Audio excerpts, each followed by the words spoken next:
My name is Donna Fiore. It used to be Donna Remini, all right? And I was 28 years Leah's stepmother. You know, I'm really pissed at her, okay? Dana and I, my present wife, we went out there to visit, and she wanted us to sign a non-disclosure form. So I was like, what? I'm your father. What am I going to tell people? You know, I kept quiet about everything. You know, now, today, got to come out.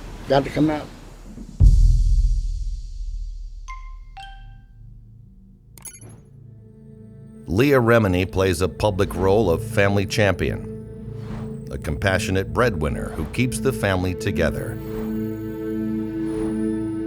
But family members themselves tell a different story.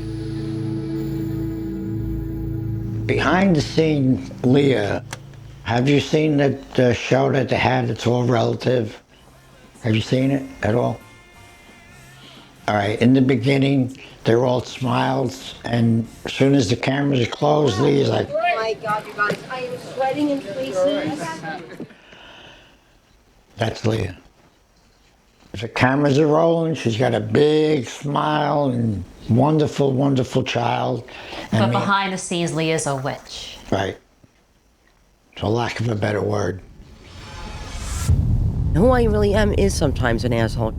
Sometimes I have a horrible temper. I'm like sometimes I feel like I'm like an old school mafia person stuck in a female body. Like I have really extreme thoughts about life. In 2017 and 18, Leah's late father, George Remini, and his wife, Dana, spoke out about Leah in a series of videos on YouTube after she publicly smeared and defamed her dad. Leah said a lot of things like, I'm a drug dealer, I'm a pimp, I'm this, I'm that. And I said, where are you getting this? It hurt me a lot. How could my daughter say these things about me? I just can't understand it. I was brought up totally different. And she was brought up to respect the people that you know and love. But I guess California and money did a lot to her. Yeah, come on. Show me the money. Yeah, that's what happened. She got to California, she got some parts, and she just turned into another person. Gotta show me the money. Yeah.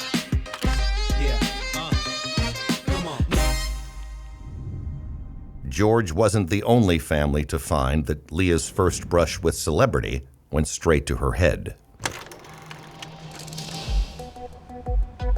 Donna Fiore, who was married to Leah's father for 28 years, came forward in 2017 to unleash years of pent-up resentment toward the stepdaughter she helped to raise, and spoke of Leah's rising star.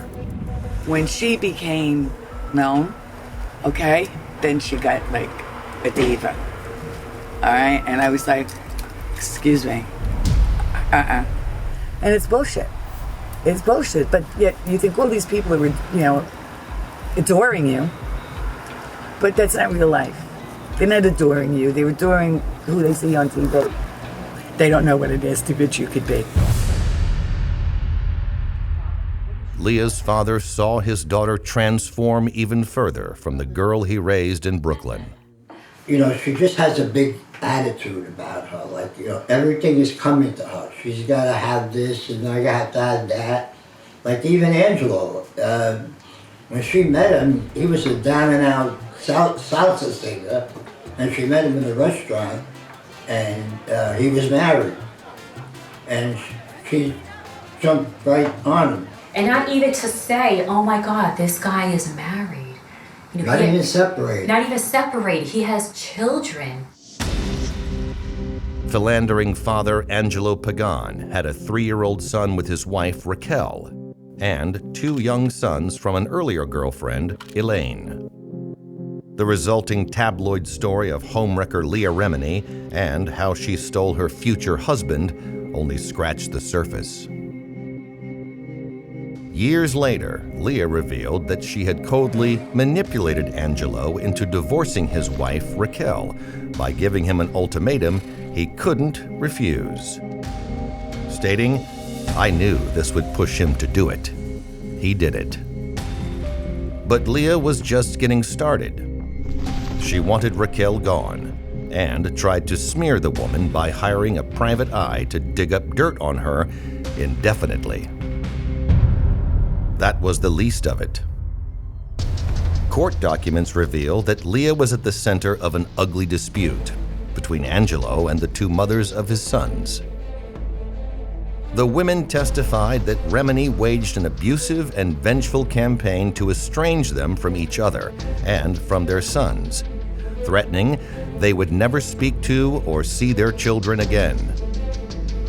Raquel also testified that her young boy often stayed at Remini's house, where he learned profanity from Leah, and was exposed to pornography on TV, resulting in a court order to help protect the child. When Leah later had a daughter with Angelo, close friends were eyewitness to her behavior toward her own child. She was constantly just like an antagonistic person. She called her daughter a all the time, like I think at the time, like her 2, 3, 4-year-old, a little bitch. One time I was at the house and I was like in absolute shock. Leah was talking to another friend of mine and it was a very heated conversation. So I played with Sophia. She was on the trampoline and Leah would be like, "Get out of there, move back, stop that." And I just couldn't believe how she was treating her daughter. Friends intimately familiar with Leah's Los Angeles household also witnessed her treatment of other family firsthand. Shut up! This is the coming together of everyone in Leah's camp, in her household, all the people that work for her, which is also her family. None of them have their own lives. Their lives are her. None of them seemed like family. They all seemed like employees. Daddy's the man of the house. But look at this. But you're the boss. They all had to do what she said. None of them would jeopardize the support that she was giving them. And they used to fight with her, but they didn't fight to the point where they felt better. I think they fought to the point where Leah pretty much was the aggressive one, and they backed off because she was very aggressive, and it was very known that you don't talk like that to Leah. And if you do, it would be, you'd have to answer for it. Family and friends said Leah's younger half-sister, Shannon, was a frequent target of her verbal abuse. First of all, she doesn't look like a slob, Mom. You are a slob. Shannon worked for Leah at home when she wasn't waitressing at Vivian's, the family-run cafe. Stepfather, George Marshall, was driven to complain that Shannon was reduced to tears as she found it so hard working for her critical sister.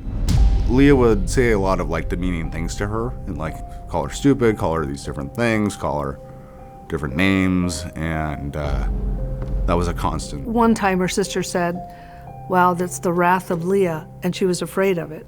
And it's just because Leah created a wrath about her. Leah soon fired Shannon as her assistant, then got in the last word at her expense. You fired her. She worked for you. That's true. You fired her. I did fire her. She's horrendous. She was the worst assistant I've ever had. Remini also hired her older sister, Nicole, as an assistant, then fired her in a profanity-laced tirade in front of customers at the family cafe. Nicole wrote her sister, "I am beyond done with you," calling Leah's conduct disgusting, along with her self-righteous attitude. Not even Leah's mother, Vicki Marshall, is immune to Leah's verbal abuse. Anyway, I don't want you embarrassing me. Oh, I embarrass you. People close to the family saw some of those times for Vicki, who worked for her daughter. Leah had asked her mother to do something with her car and some other tasks that needed to be done around the house. Midway through, Leah was like inspecting what was happening and then correcting the mother and being very rude, using profanities, just cussing out her mom, saying how bad she was. She just started being so condescending to her mother. And she was just ripping her mother up one side and down the other. And I'm looking at that and going, first of all, to treat her own mother that way, she was really acting like a bitch to her own mother. But it was the news from a trip to Las Vegas that stunned family friends. Leah and Vicky reportedly clashed in a hotel room, where a violent struggle ended on the bed. Leah's hands around her mother's neck in a stranglehold, until Vicky managed to escape. One day I was at Leah's mother's house. She was concerned that her daughter was slipping away from her in that she couldn't reason with her. You know, Leah slowly becoming the megalomaniac she became. Her mother at that time was concerned that she could not get through to her. But family and friends say despite all appearances, Vicky never did get through to her daughter. Vicky tolerates Leah abusing her because she lives off of her. Leah gives her money, pays her bills, she bought her a home. So what is she going to do without Leah? She has nothing. Leah Remini's East Coast family, who don't live off of her, have not been so tolerant of her abuse. And they've seen plenty of it, including former stepmother, Donna Fiore. You know, I'm really pissed at her, okay? I've been pissed at her for 4 years since my younger daughter, right? And I'm just, tired of all the bullshit that comes along with her. That younger daughter Fiore spoke of was Stephanie Remini, Leah's half-sister. In 2013, tragedy struck when Stephanie was diagnosed with terminal cancer. Her medical bills skyrocketed. Leah did not assist Stephanie Remini with money when Stephanie had cancer. Why not? Well, she said to Stephanie, she said, get charity care. And Leah got mad when Stephanie's sister, Christina, she had a webpage, a GoFundMe page. So people can send money to Stephanie to help with her bills. And Leah said she doesn't need money, just like that. All through the final months of Stephanie's life, Leah never once came to visit. Stephanie passed away on the last day of 2013. Leah did not attend her memorial service.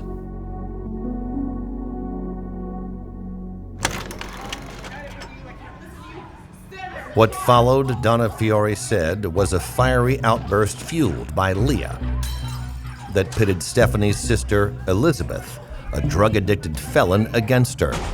A drama that exploded into an emotional brawl. In an email, Fiore pulled no punches with Leah Remini. I was like, fuck you, only you die, I hate you. Because I was like, it was like a tornado of chaos at a time where I should be able to cry. I was not able to cry. I was not able to breathe. A distraught Fiore took her fury against her stepdaughter public. The fallout would mark the end of their relationship. What happened after that was Leah told Elizabeth to clean out Donna's apartment in North Carolina, and she was left with nothing. They took her spoons, her forks, everything. Don't ask us why, because we don't know. Because she was like, yeah, you're going to say you're going to turn against me and say F you and call the Inquirer on me. She gets vindictive and she'll look to take you down. I guess, you hassle with Leah, you get the sticky end. George Remini himself knew the sticky end all too well. When his 93-year-old mother was in her final days in Manhattan, Leah sent her sister Nicole to their grandmother's apartment to take the family possessions. Back in the day, my mother's apartment, she was almost gone.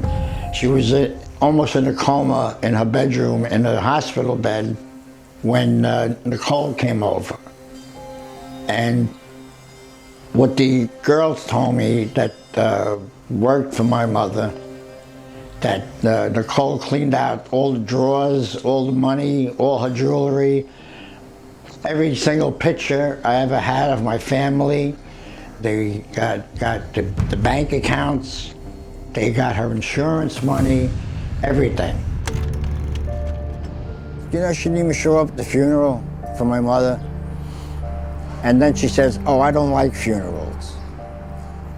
Hello, this is family, this is your grandmother. The woman practically raised you. And she just, that's the way she is. In 2017, one of Leah Remini's cousins contacted the Church of Scientology to expose her lies about family, still outraged over how she treated their grandmother. The ordeal shocked and estranged East Coast relatives. But for Leah's father, George Remini, the breaking point came when he had a cancer scare. He reached out to his daughter for an emergency loan of $1,500 for a biopsy.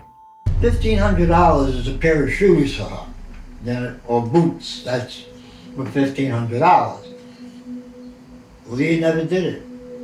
I says, "Why didn't you do it?" "Well, I don't want them to have my credit card number." I said, "You're talking about my life here for $1,500. George was finally able to make his own arrangements after a long delay. And they took the biopsy and it came out to be cancer. And I went through 14 hours of surgery for the cancer.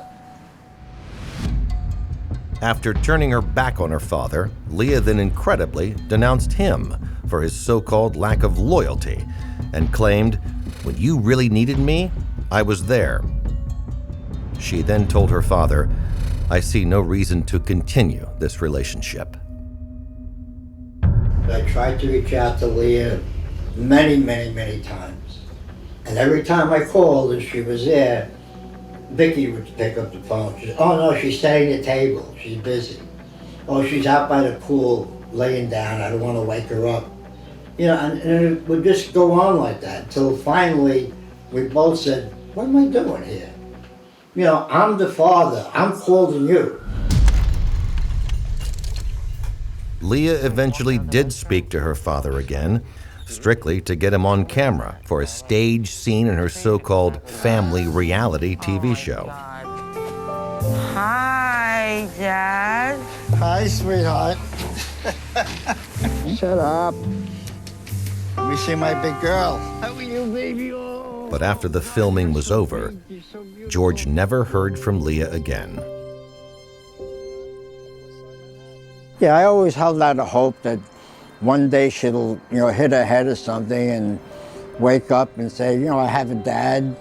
I want to be in touch with him. I want to talk to him," besides everything else. George Remini passed away in 2019 without a word from his daughter. Leah instead got in her last word after he died, condemning her father and defaming him in memory. My father's, was a narcissist, an egomaniac. I mean, my dad probably had mental problems. The attack would not have surprised George Remini. More than a decade earlier, when Leah broke off their relationship, he wrote his daughter, "You are still the same person you were in Brooklyn, except you have money and some fame. You're still a self-centered bitch." Leah doesn't care about other people's families. She doesn't care about her own family. So for me to believe, or anybody to believe, that she can help other people and bring other people together, other people's families, is just total bullshit, and it's not real. And no one has known that better than the family themselves. The ones she tore apart, the ones she turned her back on, the ones she hurt, estranged, and abused. This is Leah Remini, The Reality.